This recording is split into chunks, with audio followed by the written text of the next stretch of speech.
motherfuckers. Thank God he didn't have a seatbelt on. I never say that. Thank God he didn't have a fucking seatbelt on, because if he did, there's no way he would be dead. There's Probably, no way. or fucking severely.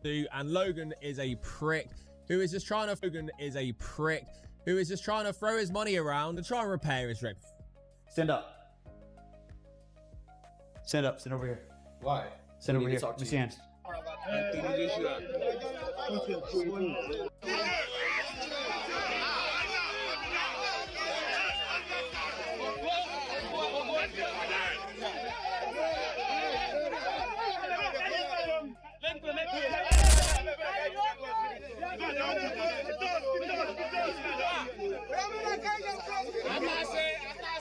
When the words FBI start to circulate, everything shifts, because in a social media war zone, even scrutiny without charges is a bomb. To be clear, this is not about making judgments. Rather, it's about asking questions, reviewing, and examining everything. However, when those letters show up, individuals become paranoid and begin making connections between seemingly unrelated things. High-profile names aren't looked at for nothing, so the uneasiness continues to develop. Or do they think this is a trap?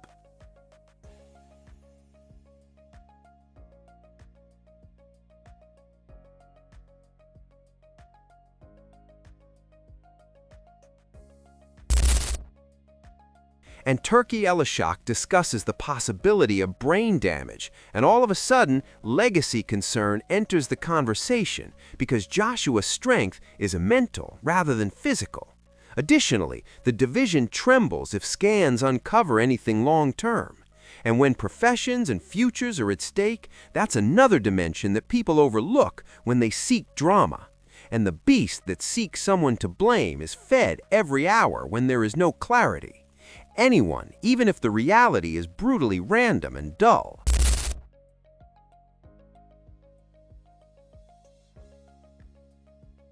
The details of the vehicle are broken down by media commentators, and it seems clear-cut until you consider how many disasters first appeared to be uncomplicated. I'm not claiming there's a cover-up, but I have seen a movie where timelines don't match and someone removes something, turning a casual post into evidence A. Additionally, everything is being archived, even though nothing has been confirmed as of yet. And everybody involved, including those who believe this is only theatrical, should be alarmed by that. In Nigeria, they ran into a stationary truck while trying to change lanes on the roads. Just a horrific accident.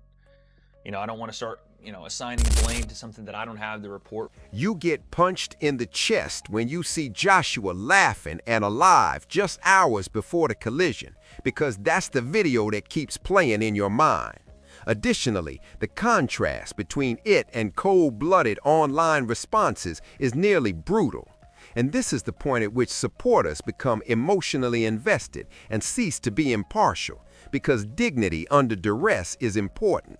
Joshua currently exemplifies it, while others appear strange. Yes, it's strange, and whether it's fair or not, that word has weight. Rusek said, "This is an unbelievable loss. Sinna Atlatif are two incredible people who were not only part of AJ's team, but also friends. My sincere condolences to their families, loved ones, and everyone who knew them. Anthony Joshua, wishing you a speedy recovery." In Raw, boxers like Tony Bello and Chris Eubank Jr. communicate in a polite and grounded manner because they are aware of the aftershocks that last long after the headlines fade, and that unity reveals how flimsy performative pity appears. We haven't yet seen the messages that are being sent behind the scenes, I assure you. Discussions that will come up and screenshots that will completely change the scene. They may not be there today or tomorrow, but they are. I sense it.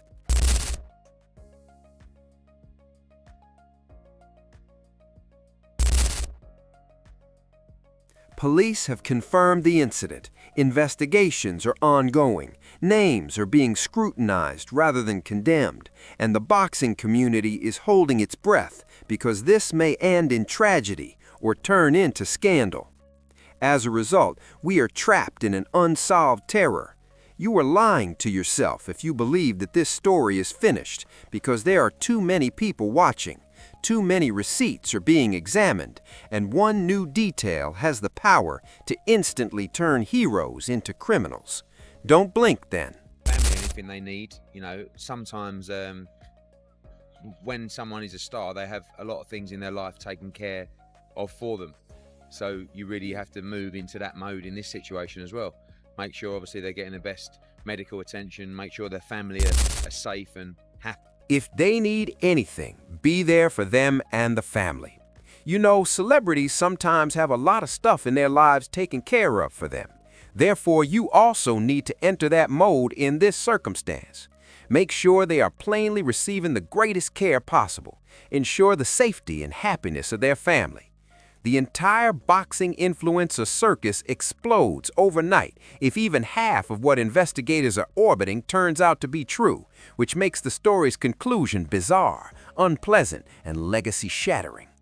And now come back to me, because Anthony Joshua was laughing, alive, and preparing bouts hours before anyone mentioned the FBI, scrutiny, or dark questions. Then, all of a sudden, everything turned into an unbelievable nightmare. No, this cannot be true. And yet here we are, staring at a scenario that has the potential to destroy reputations in a single chilly update. Injured in car accident, 2 people who I believe were with Anthony Joshua, were friends of his, have tragically passed away. Before I carry on reading the article, the 2 people who have tragically passed, my condolences is all I can say to their friends and families. We'll definitely offer some prayers for them. The news didn't simply state accident, so the shock struck first and violently. With teeth, it said tragedy. It asked inquiries. Timing that makes your skin crawl was mentioned. Whispers about Logan Paul and Jake Paul began to crawl across timelines like ants on sugar, while Joshua struggles with pain, scans, and sadness. Curiosity gaps, not accusations yet. Why, therefore, can you lose a career in them? And you sense it, don't you? Because everyone senses that something is wrong.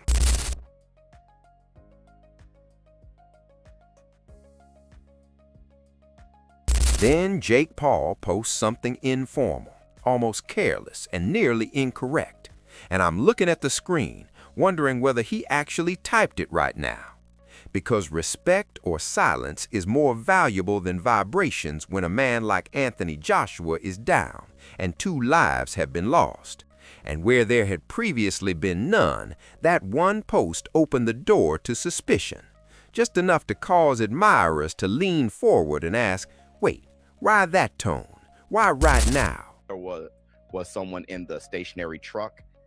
I'm not sure about that, so I'm not going to report on that, but the truck was stationary. And Anthony Joshua's SUV struck the stationary. And just when you think it might just be bad timing, Logan Paul launches his own response, which also goes awry. The boxing community is in sorrow, and these posts feel distant, like content rather than conscience. Thus, they are wrong in a way that shakes instincts but isn't illegal proof or evidence. Every significant scandal begins with people saying, relax, you're overthinking, until they weren't, which is why I detest that my brain even goes here.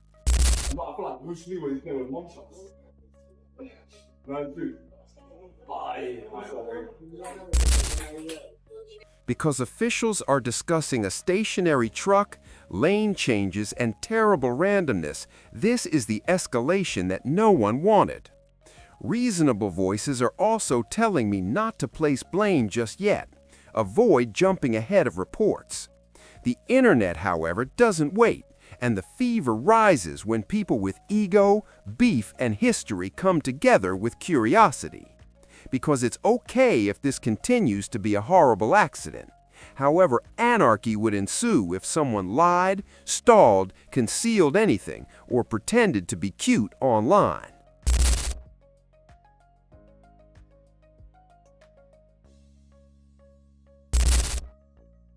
Then, when actual warriors speak, the emotional surge blasts through. because Alexander Usyk doesn't pursue clout or pose. He talks like a man who understands that champions are also brushed by death. And with dignity and grief, his remarks cut through the clutter. And that contrast is awful, because all of a sudden, empathy becomes the yardstick. Certain reactions pass while others feel empty, and you begin to identify distinctions between entertainers and warriors in the most dire circumstances. He could get seriously hurt. I don't believe Josh would have.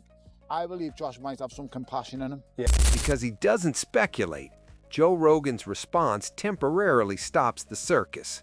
He imagines how Joshua was on the verge of never rising again, and there's a heavy stillness in between his remarks, as if the fine line between survival and disaster had suddenly become apparent. Abrupt silence. Take a breath. Then the danger reappears, because everything around you is scrutinized more closely when you endure something like that. There's been a car accident.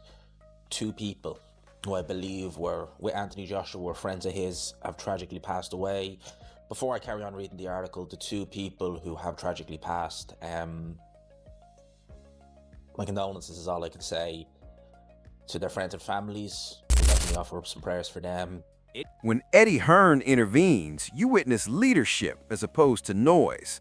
Joshua's camp locks down care, privacy, and support for families, while timelines fight. And that professionalism exacerbates the disparity, because the narrative is now about more than simply an accident. It has to do with how individuals act when pain is captured on camera. It is frightening and powerful that public opinion begins sentencing before the facts are known. Was an accident at 9:30 a.m. local time, 8:30 our time, involving 2 vehicles in which 2 people have died, and Anthony Joshua has received minor injuries and he's been taken to hospital. So eyewitnesses say Joshua was in a Lexus SUV with 3 other passengers, and he was involved in an accident in which that Lexus collided with a truck that was stationary at the time. And there are videos online of a shaken Joshua being taken out of the car. So local police have confirmed that Joshua has suffered minor injuries, but that 2 people have died in that accident. When it is determined that 2 close friends have died, the human cost explodes in the following wave. At that point, Joshua's contentment turns into anguish because he is bearing loss rather than just healing his ribs or scans. And it seems awful to have any kind of opportunism surrounding that. And I'm telling you now, ladies and gents, this is the point at which patience runs out. Because fans can overlook ignorance, but they will never overlook the news. Hall of Famer has been in a severe car accident which killed 2 people. He is severely injured. He's still alive. There's footage out there of people helping Anthony Joshua out the vehicle. We don't know the details of what happened, if they was in a car accident, if they was just swerving around and lost control. We don't know, but my condolences go out to those who lost their lives. Hopefully it was just, man, a terrible accident. And also, hopefully Anthony Joshua seek the medical attention that he needs. You know, check the everything, the head, the scan everything, x-ray, MRI, because we don't know if that could be internal bleeding as well. You know, adrenaline is pumping and you may feel like you're not okay, but you got to check everything. But hopefully he heals well, and Godspeed. And again, my condolences go out to those that lost their lives. What really separates Alexander Usyk, Eddie Hearn, Tony Bellew, and Chris Eubank Jr.'s speeches don't sound prepared or calculated, which is what truly sets this moment apart. They sound like folks who understand how brittle life is once the gloves are taken off. I was particularly struck by Joe Rogan's response because he avoided pursuing drama. He pursued reality, which is that Anthony Joshua might have lost everything in a matter of seconds, and even the strongest voices are humbled by that type of reality. Additionally, because fans demand villains, I can't overlook how risky conjecture itself becomes. They are looking for responses. Investigations don't work on emotional timelines, and they want justice right immediately, even if it only refers to ordinary inquiries or due diligence. The mere mention of the FBI is sufficient to ignite social media, and that's where an unfair spiral might occur. However, the Paul brothers must realize that given their own past, humility and silence are the best course of action, because at this moment, every word is being considered as proof. My heart ultimately remains with Anthony Joshua and the families of his departed pals, because genuine grief is far more powerful than any amount of internet mayhem. Lives don't reset, but careers and reputations can. And I'm hoping that folks won't get lost in the commotion. I just want truth, accountability, and compassion to prevail, regardless of whether this turns out to be a horrible accident or something much more convoluted. Boxing already causes enough harm inside the ring without turning actual suffering into entertainment. I keep thinking about Anthony Joshua's quiet, and to be honest, that's what bothers me the most, because Joshua hasn't made any attempt to control the narrative in a time when everyone is rushing to post, spin, defend, or divert. And such self-control conveys more than 1,000 words could. He seems to be processing more than simply an injury report, real loss. And that just doesn't sit well with me as a fan, or as a person witnessing another human shatter. When I contrast that with Jake Paul's responses, which seem to have been typed without pausing to consider. And look, I don't want to behave as though Logan Paul and Jake Paul are guilty of anything, because investigations and facts are important, but the public's opinion is harsh and unforgiving, and they have a hand in shaping it. When tragedy strikes close to your orbit, you don't get the benefit of the doubt if your career has been built on controversy, shock value, and pushing boundaries. It's true, but it's unfair. Furthermore, those who act otherwise aren't aware of how quickly narratives in combat sports solidify.